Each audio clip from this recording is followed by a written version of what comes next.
Olá, seja bem-vindo a mais um vídeo aqui do canal Super Dados e hoje eu quero te mostrar como é que você pode saber os tipos diferentes de variáveis que você pode utilizar dentro da sua programação em Python. Como você pode também utilizar o comando input para receber dados digitados pelo usuário em um sistema. Então vem comigo, vamos decolar.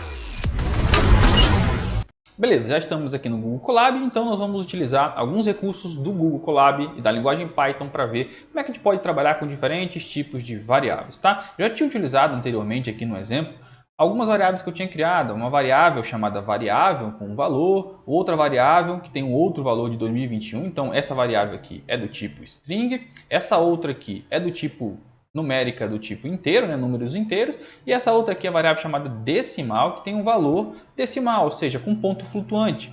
A gente chama ela de decimal em português, mas na verdade, na linguagem de programação, principalmente em Python, nós chamamos de float, tá? Que é um número flutuante. Então, nesse exemplo, a gente vai utilizar essas variáveis aqui para mostrar para você como é que a gente pode agregar valor a ela. Como é que eu sei, então, o tipo de uma variável? Se eu usar a função própria da linguagem Python chamada type, eu vou descobrir que tipo de variável ou qual é o valor que está guardado naquela variável. O Python ele não armazena dinamicamente, tá, o valor de uma variável. Se eu declarar uma variável com um nome do tipo textual, ele vai vincular o valor textual àquela variável. Se eu declarar um valor numérico, ele associa um valor numérico. Tá? Se eu guardar um valor decimal, ele associa o valor decimal. Então, na verdade, o tipo da variável é dinâmico.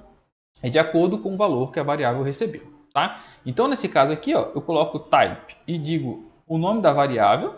Se eu apertar Ctrl Enter, eu executo e ele vai me dar str, que no caso aqui significa que ela é uma string. Tá? Se eu chamar aqui agora uma outra variável que eu criei e apertar Ctrl Enter, ele vai me dar int. Por quê? Porque o valor dessa variável é do tipo inteiro.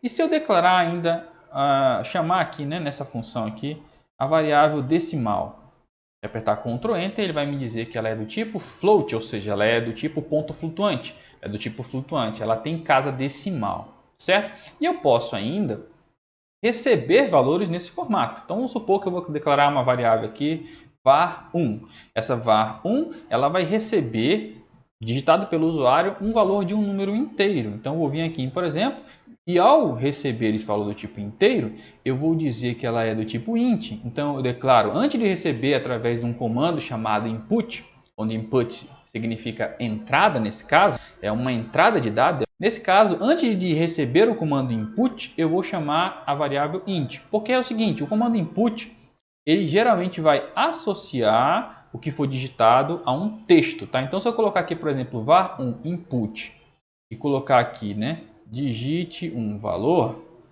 ele vai receber um valor qualquer, mas ele vai associar ao valor de uma string, tá? Eu vou testar isso aqui para você ver. Eu vou, depois que eu digitar um valor, eu vou chamar o valor de var1 para você ver. Então eu vou executar esse código aqui, ele vai aparecer aqui, ó, digite um valor. Eu vou digitar, por exemplo, Daniel.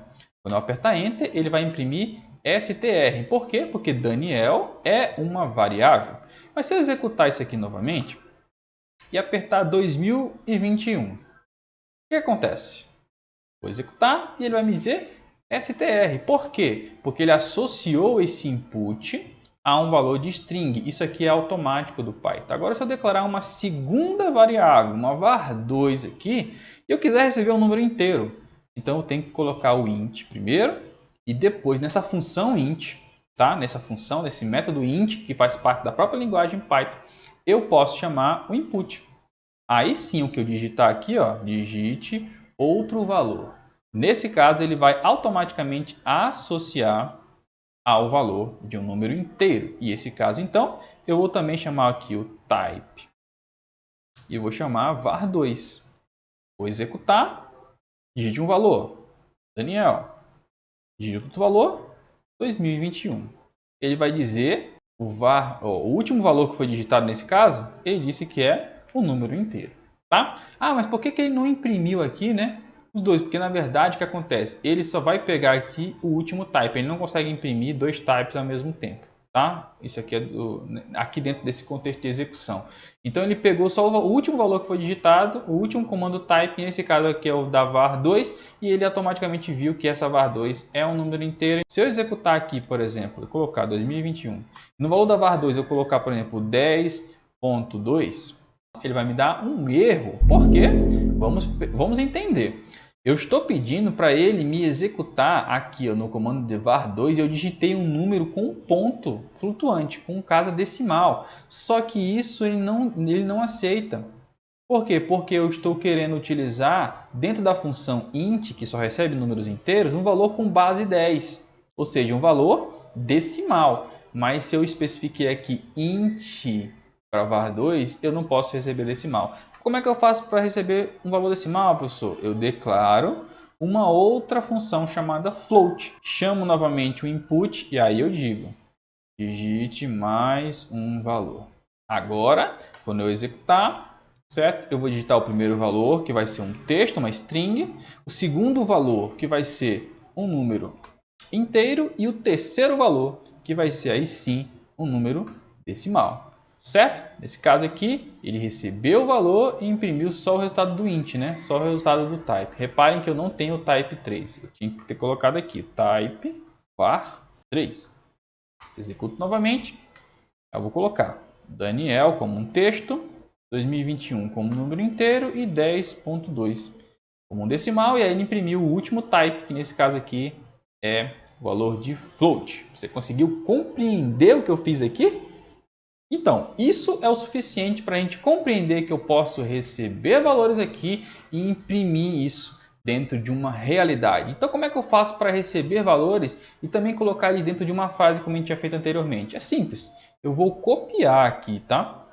Essa estrutura aqui da interpolação, por exemplo, e vou inserir aqui. Ao invés de colocar o type, que a gente já viu, né? O tipo aqui, eu vou simplesmente colocar aqui e vou interpolar. Então, o que eu digitar primeiro vai ser o var1, certo? O que digitado de segundo vai ser o var2 e o outro vai ser o var3. Na verdade, o que eu vou fazer aqui?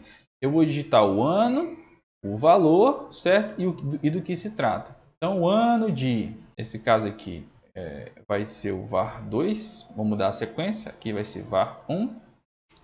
E assim vai. Então, quando eu executar esse código, olha o que vai acontecer. Ele vai pedir digite o primeiro valor. O primeiro valor é a palavra valor mesmo. O segundo vai ser o ano, que vai ser 2021.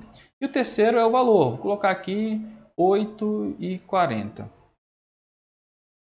No ano de 2021, o valor da gasolina é de 8,40. Meu Deus, eu espero que isso não aconteça. Mas infelizmente é a nossa realidade. E aí, você gostou dessa dica? Viu como é que funciona então os tipos de variáveis, como é que eu sei qual é o tipo da variável que eu estou trabalhando e como eu uso o comando input?